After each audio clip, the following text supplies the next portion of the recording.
Ah, nobres ouvintes das terras de intrigas e sombras que se alongam ao crepúsculo, bem-vindos novamente a Crônicas do Bando do Goblin do Caos, onde eu, o cronista, com minha voz rouca como o vento nas muralhas antigas de Grisalion, vos narro o capítulo onde alianças sombrias se tecem e o destino balança na ponta de uma adaga.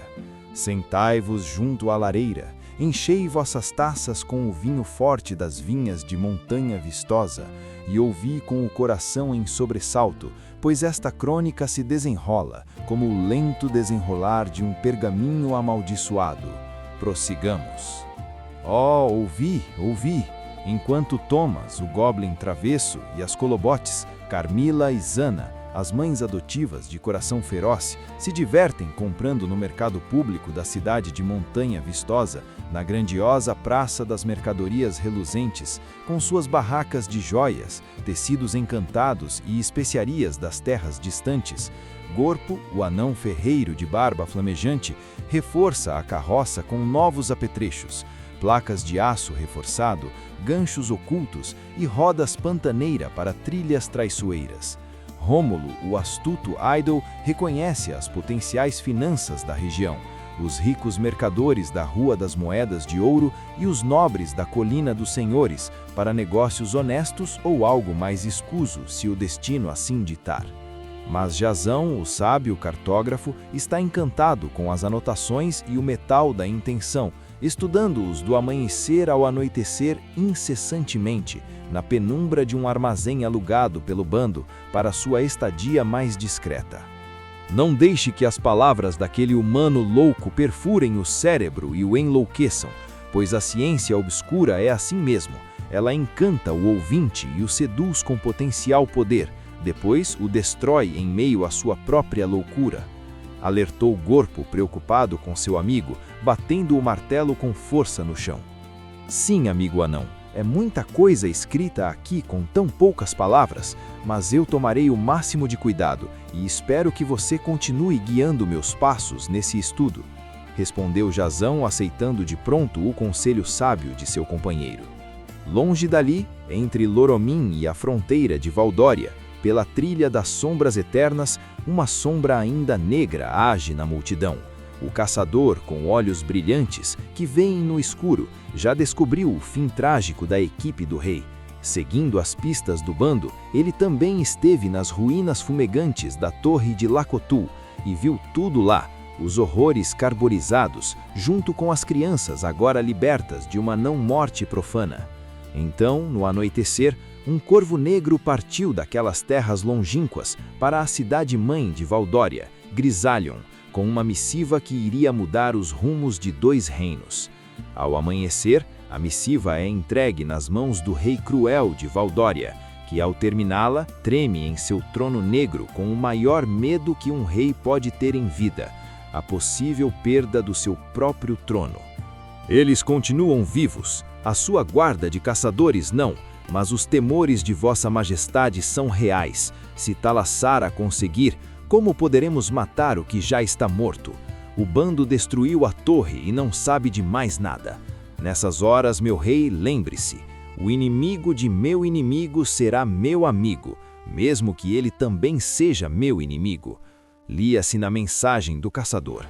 Aqui, permitam-me ilustrar o terror no rosto do rei ao ler tal pergaminho sombrio. Aqui vemos o rei em seu trono, tremendo com o medo da criação de um exército de imortais batendo às suas portas.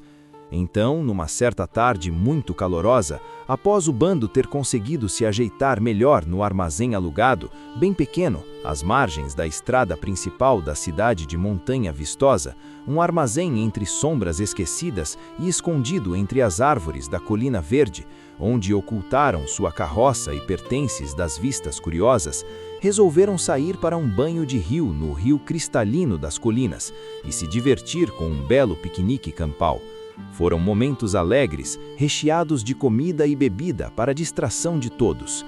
Descobriram que dentro d'água Thomas era o que mais se parecia com peixe, passando longos minutos debaixo d'água, ganhando de todos o bando juntos em prender a respiração, e o chamaram naquele momento de Thomas o Peixe.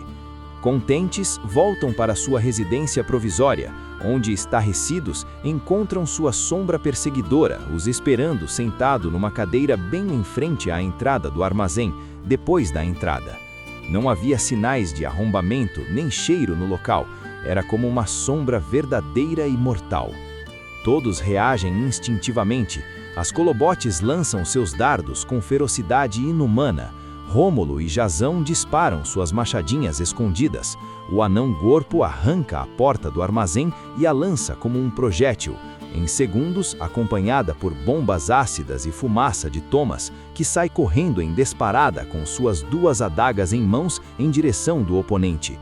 Muito barulho, fumaça, coisas derretidas, e ao terminar tudo, lá estava ele, ainda saindo da fumaça toda, com a adaga de Thomas no garganto do próprio Goblin.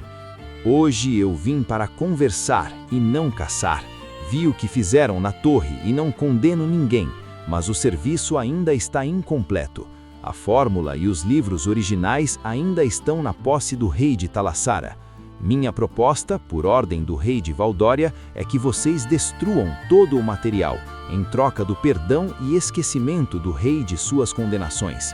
Concordam? O hábil caçador tinha Thomas como trunfo de barganha, então ouviram a proposta, e ele deixou na mesa intacta documentos e mapas que mostrariam o local onde a fórmula e os livros estariam escondidos. Nos porões secretos do Palácio Real de Talassara, na câmara oculta do rei Teodósios. Usar o bando era o ideal, pois se Valdória agisse diretamente, haveria guerra de reinos.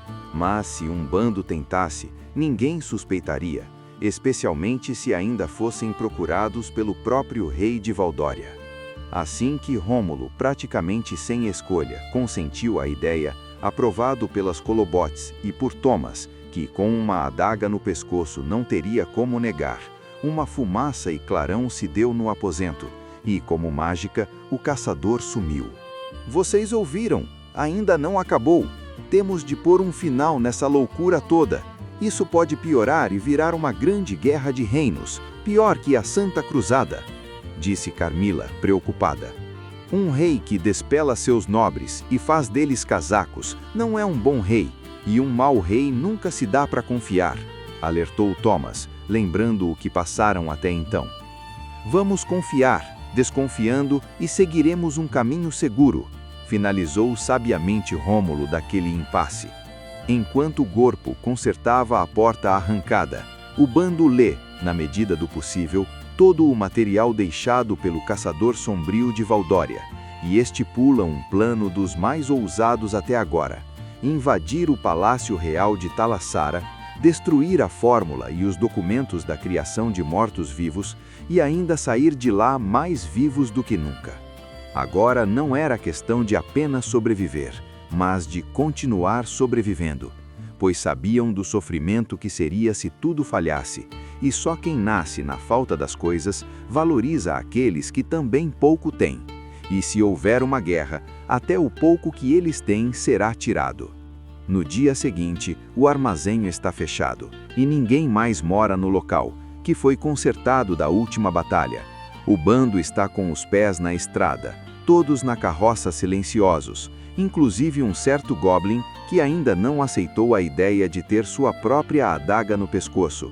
Aprendeu rapidamente que sempre haverá um mais rápido, um mais ágil que ele, e pensou consigo mesmo naquele exato momento: não haverá uma próxima vez.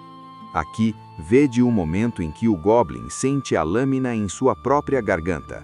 Lição dura de humildade. Nunca fique desprevenido nesse mundo de reinos sombrios.